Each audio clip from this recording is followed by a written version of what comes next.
In the grand halls of Windsor Castle, where centuries of royal tradition echo through marble corridors, there exists a bond so profound that it has captured the hearts of millions worldwide. While most people see the polished uniforms, the synchronized movements, and the stoic faces of royal guards, few understand the deeply personal stories that lie beneath their unwavering dedication. This is not just another tale of duty and honor. This is the extraordinary story of Marcus Williams, a man whose life became forever intertwined with Princess Isabella's when a single moment of crisis revealed the true meaning of protection, loyalty, and sacrifice. What started as a routine assignment transformed into something far more significant than anyone could have imagined. When you see Marcus standing just 3 feet behind the princess during public appearances, his eyes constantly scanning the crowd, his hand positioned strategically near his weapon, you might think it's simply protocol. But the truth behind his unwavering presence tells a story that will challenge everything you believe about duty, friendship, and the price of keeping someone safe. The touching reason Marcus never leaves Princess Isabella's side has nothing to do with royal protocol, and everything to do with a promise made in the darkest hour of both their lives. A promise that transformed a professional relationship into something the royal family had never witnessed before. A bond so strong that it defied centuries of tradition and changed the very nature of royal protection forever. Prepare yourself for a story that proves sometimes the most powerful connections are forged not in moments of celebration, but in moments when everything hangs in the balance, and one person's choice to stay can mean the difference between hope and despair. Marcus Williams never imagined his military background would lead him to the polished halls of Buckingham Palace. Growing up in a working-class family in Manchester, the idea of protecting royalty seemed as distant as the moon. His father worked in a factory, his mother cleaned offices at night, and Marcus learned early that everything worthwhile required hard work and dedication. After serving 3 tours in Afghanistan with the British Army, Marcus returned home with commendations for bravery, a slight limp from shrapnel, and nightmares that visited him most nights. The transition to civilian life proved more challenging than any mission he had faced overseas. The structured environment of military life had given him purpose, and without it, he felt lost in a world that seemed to move too fast and care too little about the sacrifices soldiers made. His breakthrough came through an unexpected connection. During his final military assignment, Marcus had worked closely with Colonel James Harrison, a decorated officer who later became head of royal security. The colonel remembered Marcus not just for his tactical skills, but for his ability to remain calm under extreme pressure and his genuine concern for the welfare of others. When a position opened in the Royal Protection Unit, Colonel Harrison personally recommended Marcus for the role. The interview process was unlike anything Marcus had experienced. Beyond the standard background checks and psychological evaluations, he underwent months of specialized training. He learned about royal protocol, studied the history of threats against the royal family, and mastered advanced protective techniques. But perhaps most importantly, he was taught to blend seamlessly into the background while remaining constantly vigilant. Princess Isabella was 23 when Marcus was first assigned to her detail. She had recently graduated from Cambridge University with a degree in international relations and was beginning to take on more public responsibilities. Unlike her older siblings, who had grown up entirely in the public eye, Isabella had been somewhat sheltered during her university years. The sudden increase in public appearances and media attention was proving to be a significant adjustment. Their first meeting was formal and brief. Marcus stood at attention as Princess Isabella was introduced to her new security team. She nodded politely at each guard, shook hands with the senior protection officer, and asked a few questions about the upcoming schedule. Marcus noticed her hands trembling slightly, a detail that most people would miss but that his training had taught him to observe. During those early weeks, Marcus began to understand the unique pressures Princess Isabella faced. Unlike other members of the royal family, she carried herself with a mixture of grace and genuine anxiety about making mistakes. She would apologize to staff members if she was running late, thank security guards for opening doors, and often looked overwhelmed by the constant attention from photographers and reporters. The first public engagement Marcus worked was a charity gala for children's education. Princess Isabella wore an elegant blue dress and smiled warmly as she was introduced to various donors and officials. Marcus positioned himself according to protocol, maintaining visual contact while staying far enough away to allow for natural interaction. He watched as she gracefully moved through the room, but he also noticed the subtle signs of stress, the way she clutched her small purse a little too tightly, how her smile flickered just slightly when cameras flashed particularly bright. During the dinner portion of the event, Marcus observed something that would later prove significant. Princess Isabella barely touched her food, instead focusing intently on conversations with the charity organizers. She asked detailed questions about the programs, took notes in a small notebook, and seemed genuinely invested in understanding how the donations would be used. This wasn't just royal obligation. This was personal interest and real compassion. After the event, as they traveled back to the palace, Princess Isabella surprised Marcus by addressing him directly for the first time. "Marcus, isn't it?" she asked, looking at him in the rearview mirror of the royal car. "Colonel Harrison spoke very highly of your service. Thank you for your dedication tonight." It was a simple exchange, but Marcus sensed something different about her approach. Unlike other royals he had observed, Princess Isabella seemed to see him as a person rather than just a uniform. This small gesture of recognition meant more to Marcus than she could have known, especially given his struggles with feeling invisible since returning from military service. Over the following months, Marcus began to notice patterns in Princess Isabella's behavior that revealed her character. She remembered the names of staff members' children, asked follow-up questions about their families during subsequent events, and often went out of her way to ensure that people felt appreciated. During one particularly cold outdoor ceremony, Marcus watched her quietly ask an aide to bring hot beverages for all the security personnel, a gesture that wasn't required by protocol but spoke volumes about her consideration for others. The dynamic between them remained strictly professional, but Marcus found himself genuinely respecting Princess Isabella's approach to her royal duties. She wasn't going through the motions. She was actively trying to make a difference. During visits to hospitals, schools, and community centers, Marcus witnessed her spending extra time with people, listening carefully to their stories, and following up with organizations to ensure promises made during visits were actually fulfilled. One incident during this early period foreshadowed the deeper connection that would eventually develop between them. During a visit to a veterans rehabilitation center, Princess Isabella was scheduled to tour the facilities and meet with some of the residents. Marcus had been particularly nervous about this assignment, as being around other veterans sometimes triggered difficult memories from his own service. As they walked through the physical therapy section, Princess Isabella stopped to speak with a young soldier who had lost both legs in an explosion. The conversation lasted much longer than scheduled, and Marcus could see that the veteran was becoming emotional as he shared his struggles with adapting to civilian life. Princess Isabella listened intently, asked thoughtful questions, and offered genuine encouragement. After they moved on to the next area, Princess Isabella approached Marcus privately. "That must be difficult for you to see," she said quietly. "Colonel Harrison mentioned you served in Afghanistan. If these visits are too challenging, please let me know, and we can arrange for someone else to cover." Marcus was stunned by her perceptiveness and consideration. She had noticed his discomfort and offered him a way out without making him feel weak or inadequate. "Thank you, Your Highness," he replied. "I appreciate your concern, but being here actually helps. It reminds me why the work we do matters."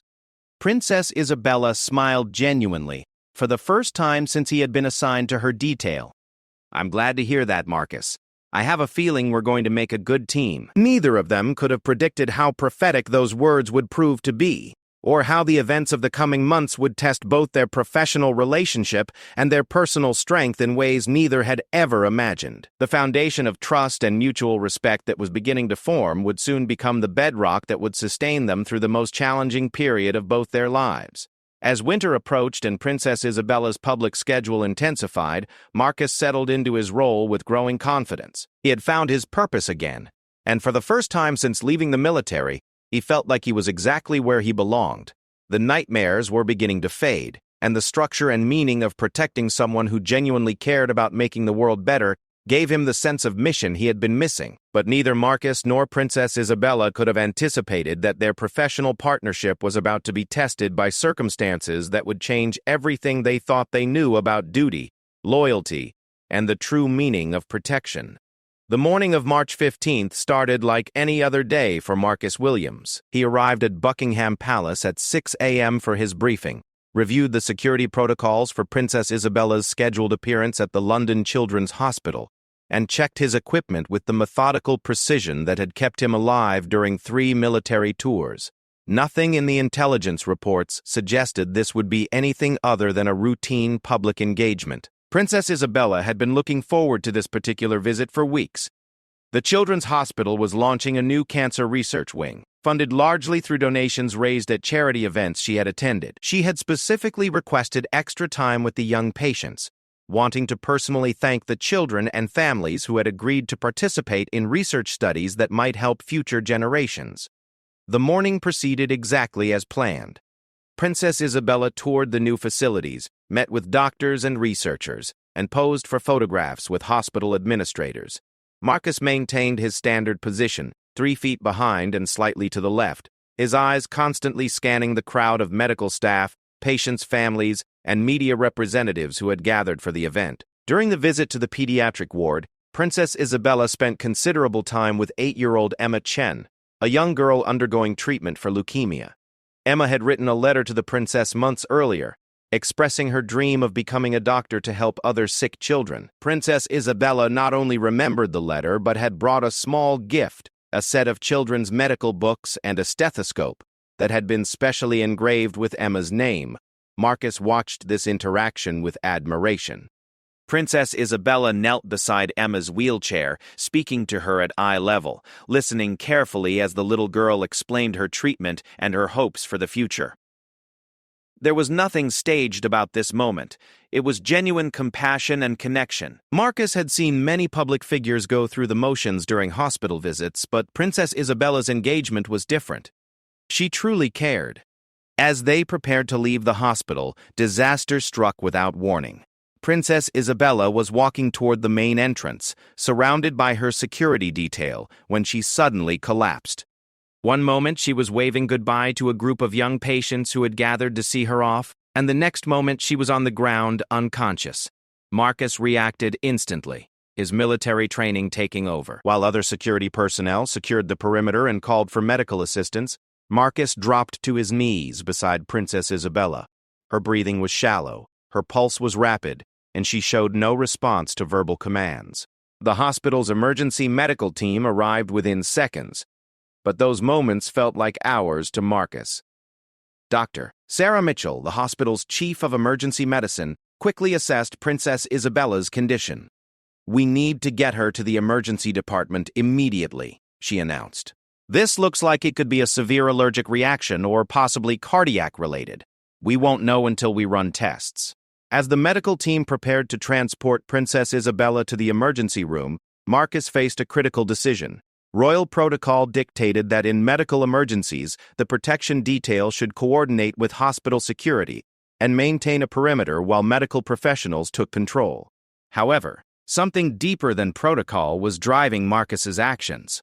"I'm staying with her," Marcus announced to his supervisor, Agent Thompson, who had arrived on scene. "I'm not leaving her side." Agent Thompson tried to reason with him.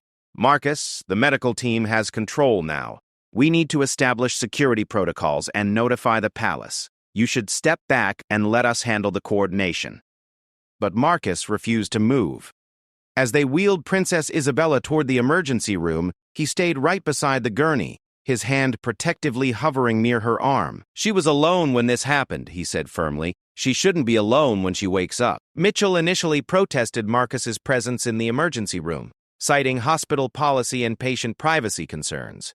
However, Marcus's calm demeanor and obvious genuine concern for Princess Isabella's well-being convinced her to allow him to remain, as long as he stayed out of the medical team's way. For the next 6 hours, Marcus never left the emergency room. He stood in the corner, silent but vigilant, watching as doctors ran tests, administered medications, and worked to stabilize Princess Isabella's condition. When she briefly regained consciousness and appeared confused and frightened, Marcus stepped forward where she could see him.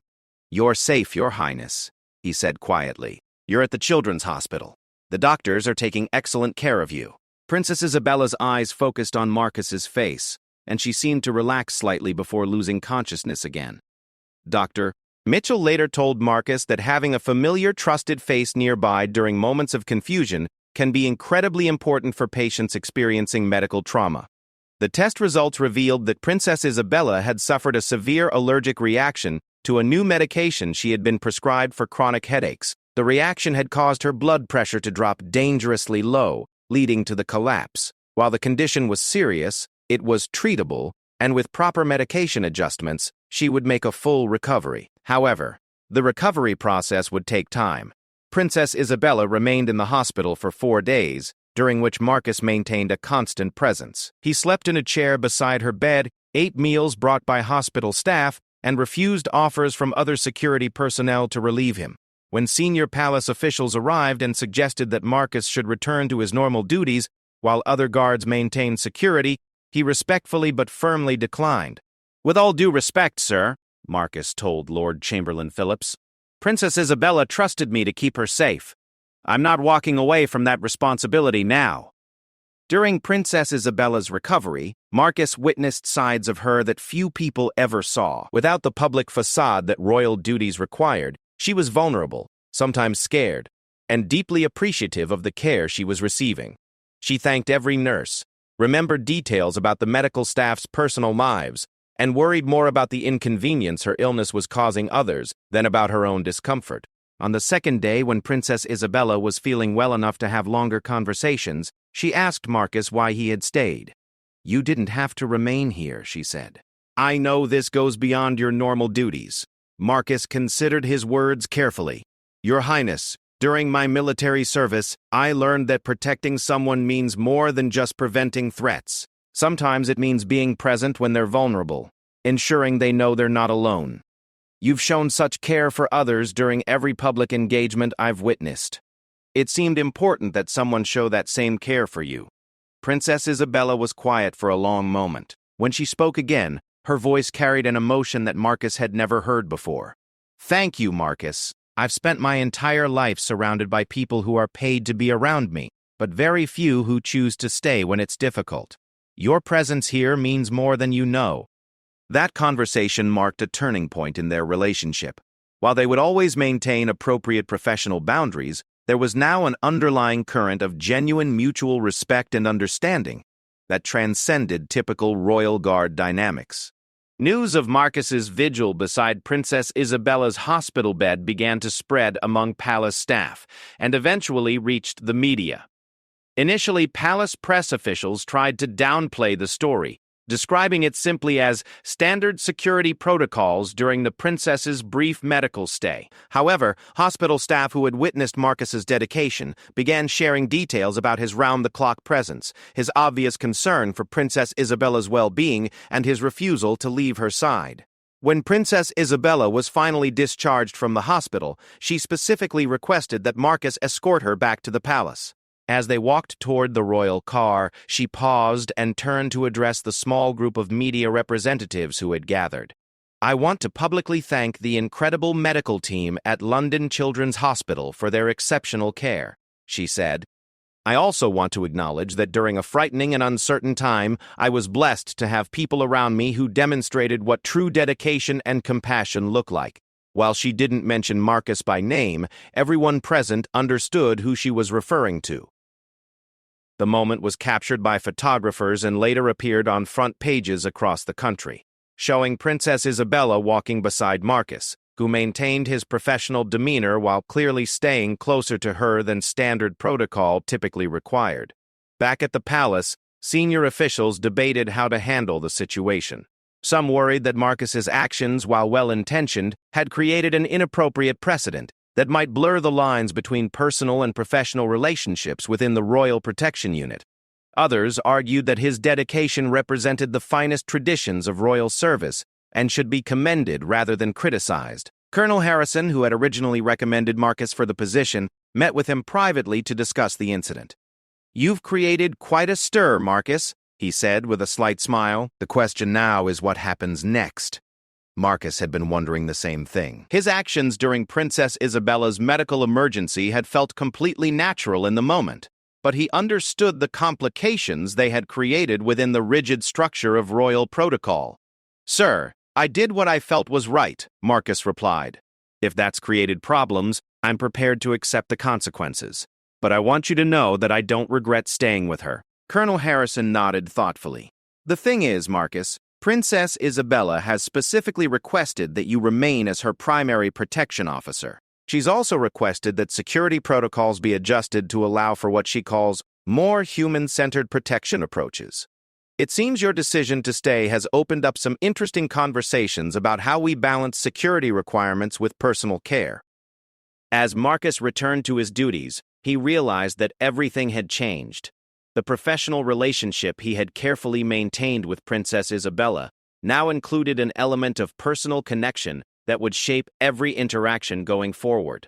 He had crossed a line during her medical crisis, but rather than creating problems, his decision had apparently created new possibilities for how royal protection could work.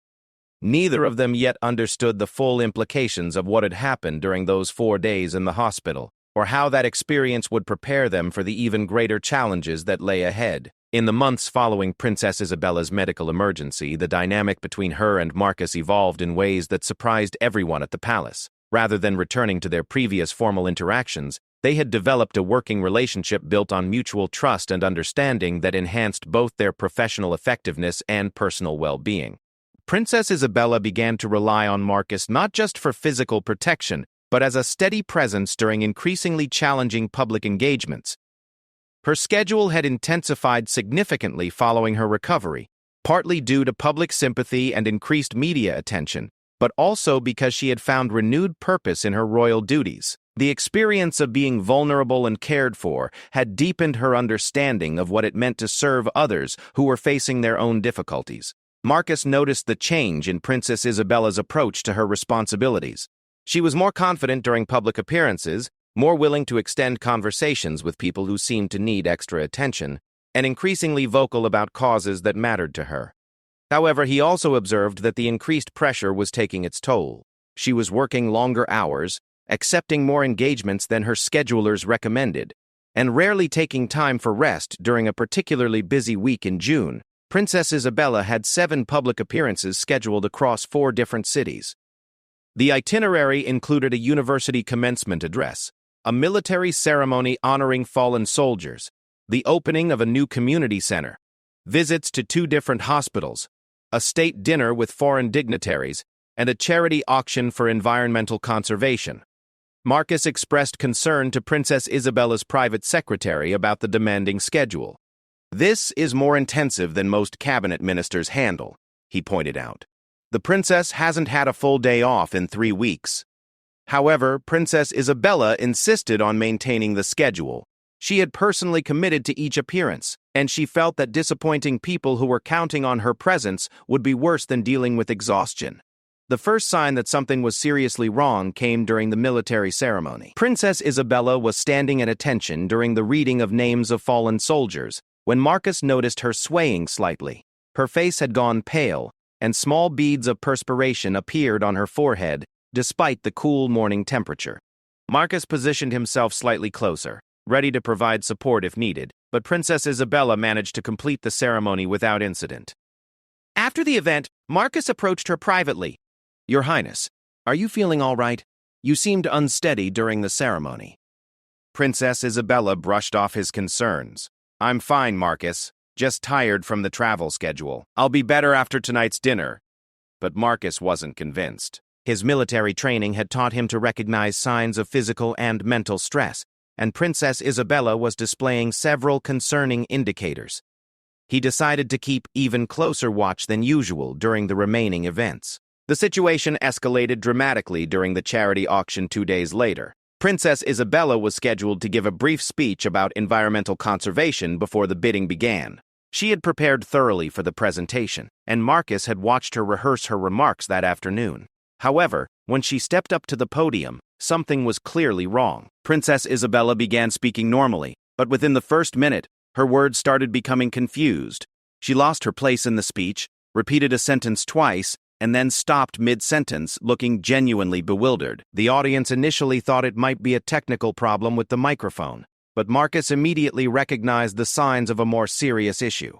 Without hesitation, Marcus stepped forward from his position at the side of the stage. "Ladies and gentlemen," he announced calmly, "Princess Isabella needs to step away briefly due to a technical issue.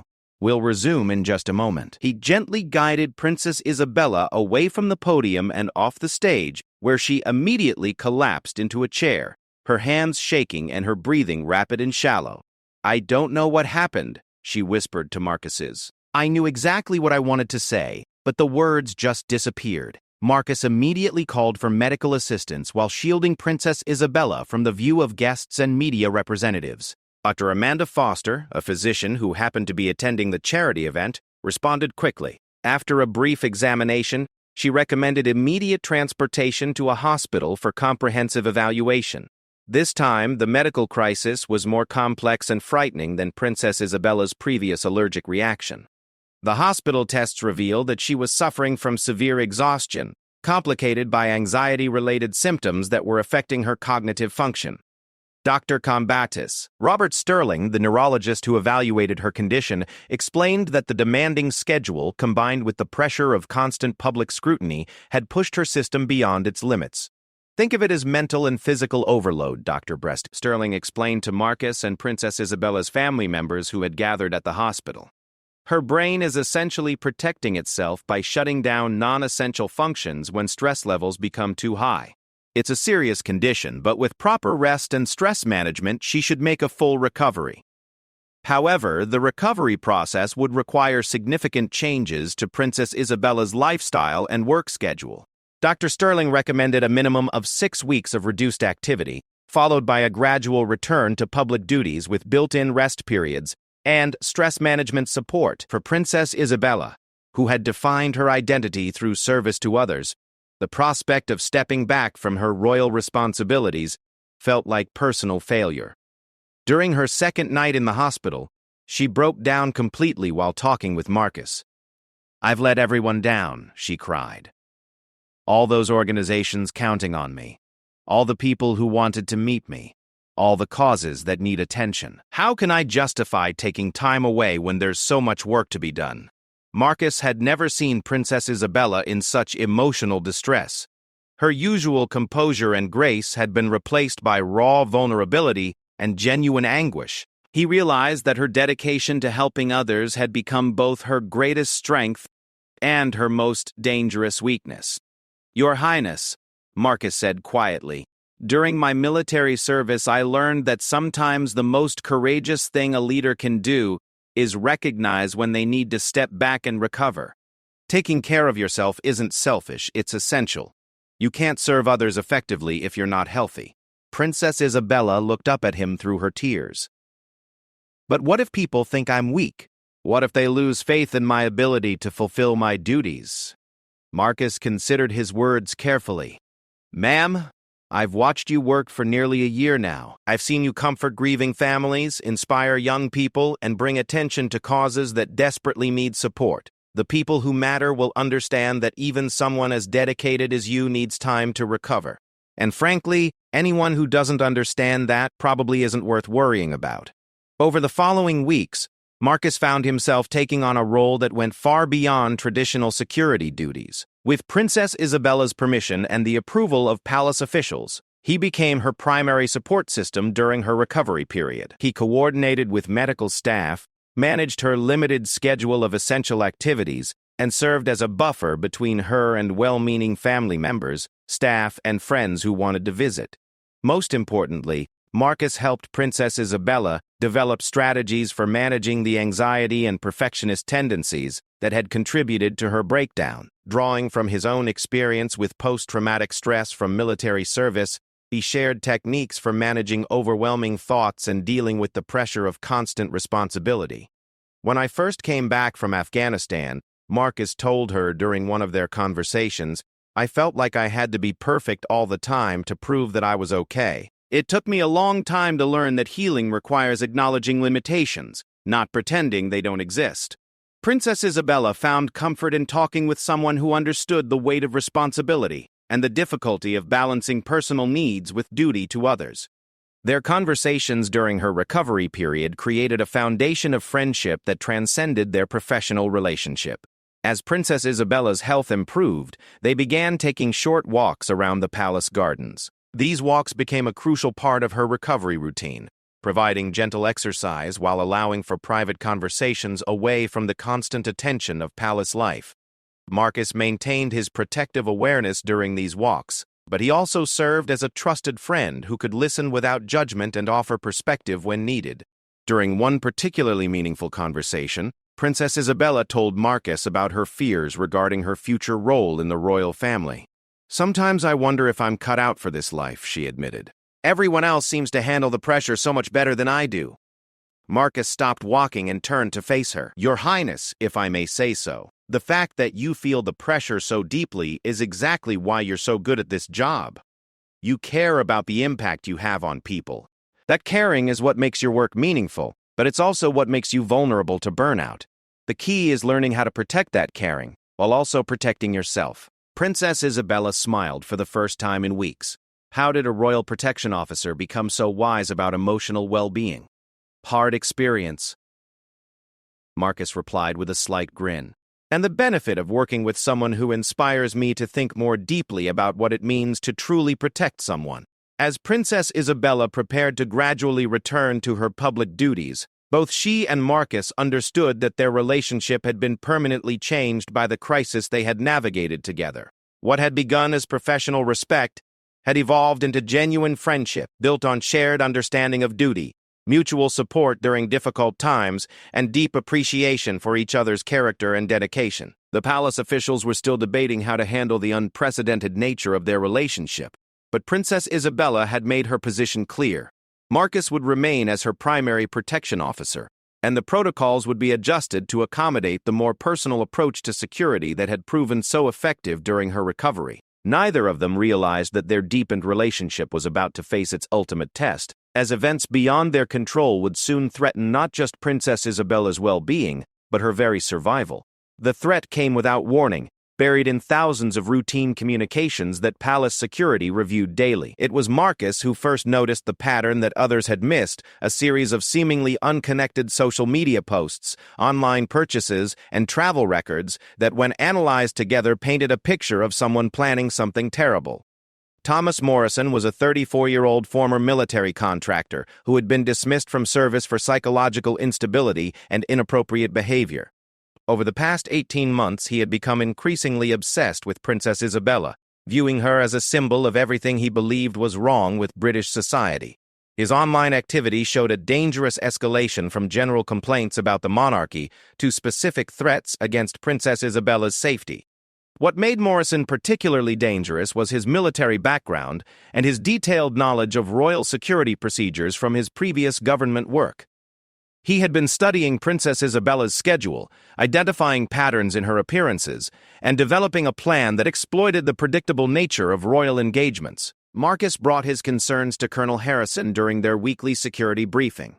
"Sir, I've been tracking some concerning intelligence about a potential threat to Princess Isabella. I believe we need to consider significant modifications to her upcoming schedule." The evidence Marcus had compiled was compelling but circumstantial. Morrison hadn't made direct threats that would justify immediate arrest, but his behavior pattern suggested he was moving towards some kind of action. The challenge was convincing palace officials to disrupt Princess Isabella's carefully planned schedule based on what some might consider speculation. Colonel Harrison reviewed Marcus's findings with growing alarm. "This is solid analysis, Marcus. How confident are you about the threat level?" "Very confident, sir. Every instinct I have is telling me that this man is planning to hurt Princess Isabella. The question is when and how." The decision was made to increase security measures immediately while continuing to monitor Morrison's activities. Princess Isabella was informed about the potential threat, though officials initially downplayed the severity to avoid causing unnecessary alarm. However, Marcus felt she deserved to know the full truth about what they were facing. During a private conversation in Princess Isabella's office, Marcus explained the situation in detail. "Your Highness, I believe someone is planning to harm you. We're taking every possible precaution, but I need you to understand that this is a serious threat that requires significant changes to how we approach your security." Princess Isabella listened carefully as Marcus outlined Morrison's background, his escalating behavior, and the specific concerns that had been identified. Rather than showing fear, she displayed the same calm determination that Marcus had come to admire in other challenging situations. "What do you recommend, Marcus?" she asked. "And please don't tell me I need to cancel everything and hide in the palace. I won't let someone else's threats prevent me from fulfilling my responsibilities." Marcus had anticipated this response. "I'm not suggesting you stop your work, but I am strongly recommending that we modify how you do it. Fewer public appearances in open spaces, more controlled environments, and significantly enhanced security presence. Most importantly, I need to stay closer to you than standard protocol typically allows." Princess Isabella studied Marcus's face as he spoke. She had learned to read his expressions over the months they had worked together, and she could see genuine concern beneath his professional demeanor.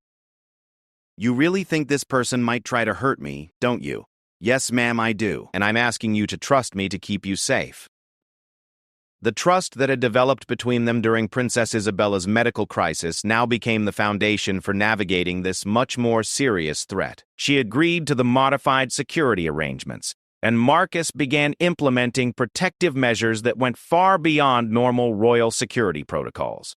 For the next 3 weeks, Marcus barely left Princess Isabella's side. He accompanied her to every meeting, stood outside her private office during personal appointments, and coordinated with palace security to ensure that every aspect of her daily routine was carefully monitored and protected. His military training and his personal dedication combined to create a level of protection that was unprecedented in royal security history. The breakthrough came when Morrison made a critical mistake. He attempted to infiltrate a charity luncheon that Princess Isabella was scheduled to attend by posing as a journalist. However, Marcus had insisted on enhanced background checks for all media representatives attending the event, and Morrison's false credentials were discovered during the verification process. When security attempted to apprehend Morrison outside the venue, he fled, but left behind a backpack containing detailed plans for attacking Princess Isabella during the luncheon. The documents revealed that he had planned to detonate an explosive device during her scheduled speech, with the intention of killing her and as many attendees as possible. The discovery of Morrison's attack plan sent shockwaves through the Royal Protection Service and government security agencies. This wasn't just a threat against Princess Isabella. It was a potential terrorist attack that could have killed dozens of innocent people who had gathered to support charitable causes.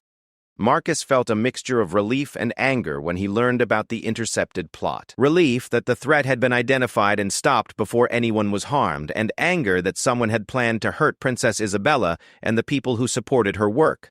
His protective instincts, which had been operating at maximum intensity for weeks, now had confirmation that they had been fully justified. Morrison was arrested at his apartment later that day, where police found additional evidence of his plans, including weapons, bomb-making materials, and extensive surveillance materials related to Princess Isabella's schedule and security arrangements. During questioning, he admitted to planning the attack and expressed no remorse for the potential casualties his actions might have caused. When Princess Isabella learned the full details of Morrison's plot, she was shaken by how close the attack had come to succeeding. Without Marcus's careful analysis of seemingly unrelated intelligence, and without the enhanced security measures they had implemented, the charity luncheon could have ended in tragedy. "Marcus," Princess Isabella said during their conversation after Morrison's arrest, "I owe you my life.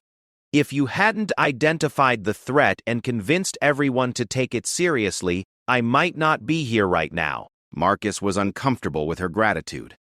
"Your Highness, this is what we're trained to do. Protecting you is my job." But Princess Isabella shook her head. "No, Marcus. What you did went far beyond your job. You analyzed information that others had missed. You trusted your instincts when the evidence was still circumstantial. And you put yourself at personal risk by staying so close to me during the threat period. That's not just professional duty, that's personal dedication." The experience of facing and surviving a serious threat to her life created a profound shift in how Princess Isabella viewed her relationship with Marcus. She realized that his presence had become essential not just for her physical safety, but for her emotional well-being and her ability to fulfill her royal responsibilities effectively.